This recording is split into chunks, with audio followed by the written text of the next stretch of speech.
What is up, gang? It is I, Carlton Flowers, your crypto pro. Yay! And as we can see, Caspa is on fire. A miniature fire, that is. So let's break down the chart and talk about some possibilities from some of the prior action that could give us a clue as to what the next level could be.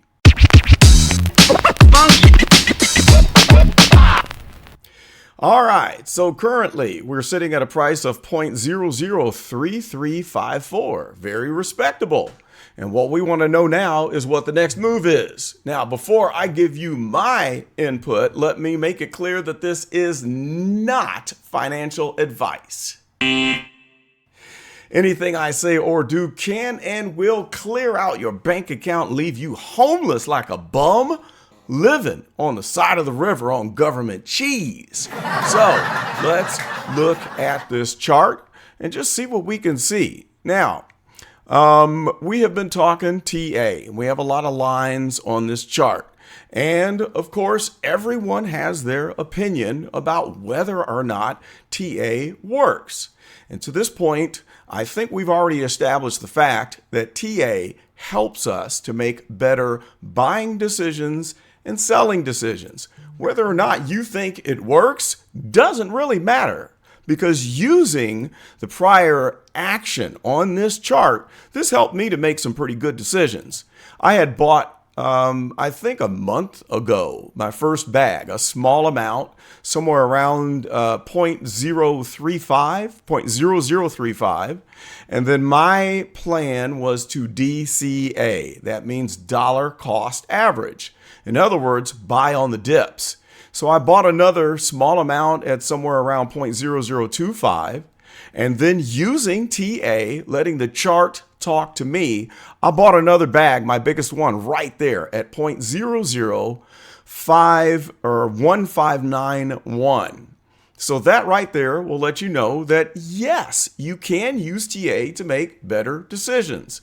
It doesn't matter that Caspa is going to go to the moon and be worth $5 bazillion per token, as some people think. The better thing to do is to purchase at the right times, because when you let the chart talk to you, would you rather have, say, 100,000 tokens when it hits $5 bazillion per token, or would you rather have 200,000 or 300,000, maybe 500,000? The thing is, when you let the chart talk to you, you can end up with a bigger bag if you just buy at the right time. So I'll tell you what, I usually buy when the stochastic is down here in the oversold zone. I never buy when the stochastic is at a peak. These 2 points right here, that's not the buying point. Now, when we were moving down, I had missed this ultimate bottom point right there. But once we got down closer to it, I went ahead and picked up a bag when we hit this point on the stochastic. Now, if you missed that and you wanted to FOMO in because it's shooting on up here, you wait until the stochastic goes down again. Now, this would have been an okay point if you missed out on this all-time low right here.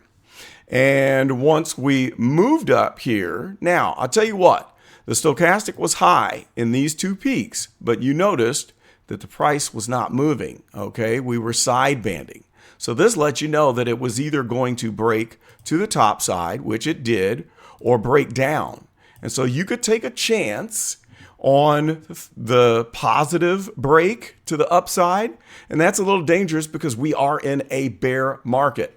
Chances are you break to the downside normally. It's a 50-50, but with this being a bear market, it's a pretty good gamble to think, okay, this is going to break to the downside, or to the upside rather.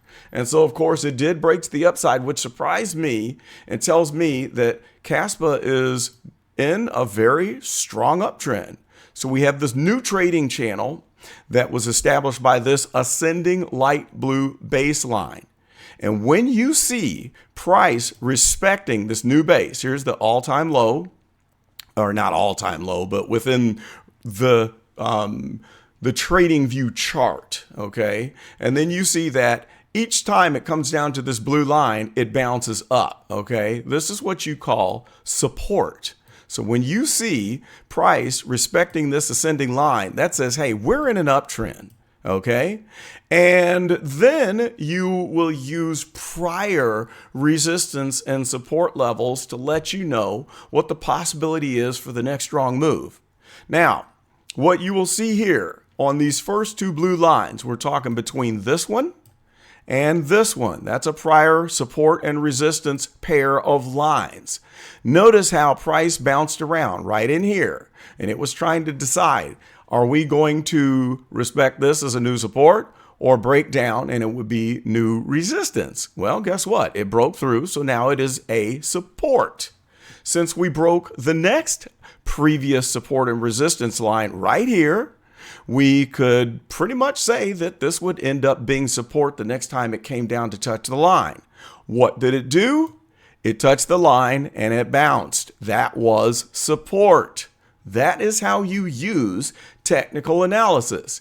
Now, for all of the non-believers, the reason why TA works is because there is a lot of bot trading action that occurs at certain price points. In other words, the institutional investors or the big investors that use automated trading, the purchase points and the selling points are already set.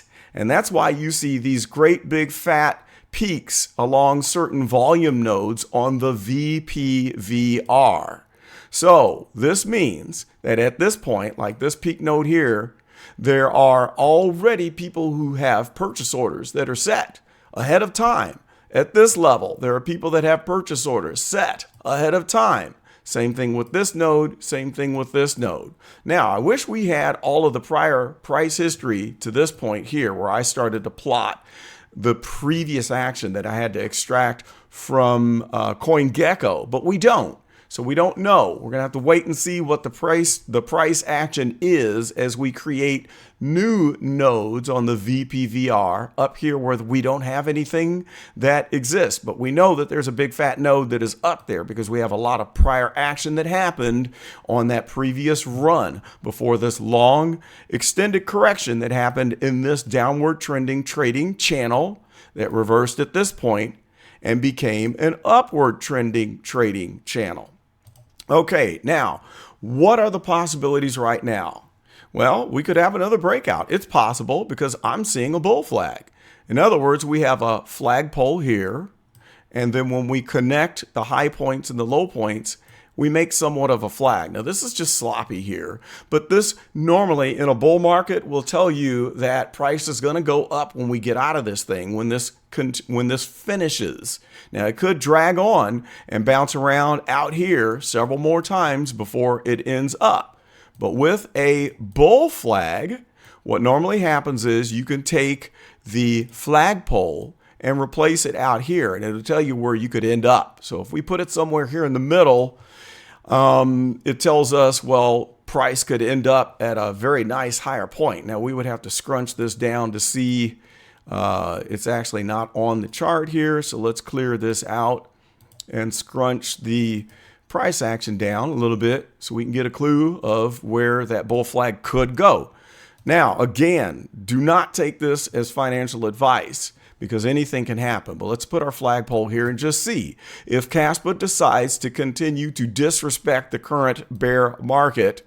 When we replace this flagpole, we would stick it up here, and then we can check on the price. It could be somewhere in the 0.005 or higher level. Now, I won't say 0.006 at the top of that flagpole, but if it does break to the upside, we know that we have a prior support and resistance level here and a prior support and resistance level here. When we break down below these things, when it violated these two support resistance lines before, it becomes resistance. But now if we have this positive breakout, it could become the new support. So I might buy a little bit more, or I might wait and see if it breaks down. Now, I'm satisfied with my little bag of 100,000. That's good enough for me because this is still a risky investment. It's early on. And even though Caspa has all of the attributes of a great project, and if you do your due diligence, there's some good videos out there and you can read about them. And there is also a video that someone posted in the comments of my last video. I'll post it in the comments here or in the description, and you can hear the update of what's going on in the project. And it was that news that caused this breakout. Actually, the news just coincided with what the charts were already telling us. Now, let's look at the other indicators on the chart, which would be a very bullish stochastic right here, where we see the fast line going vertical, diverging away from the slow line, which is the orange one.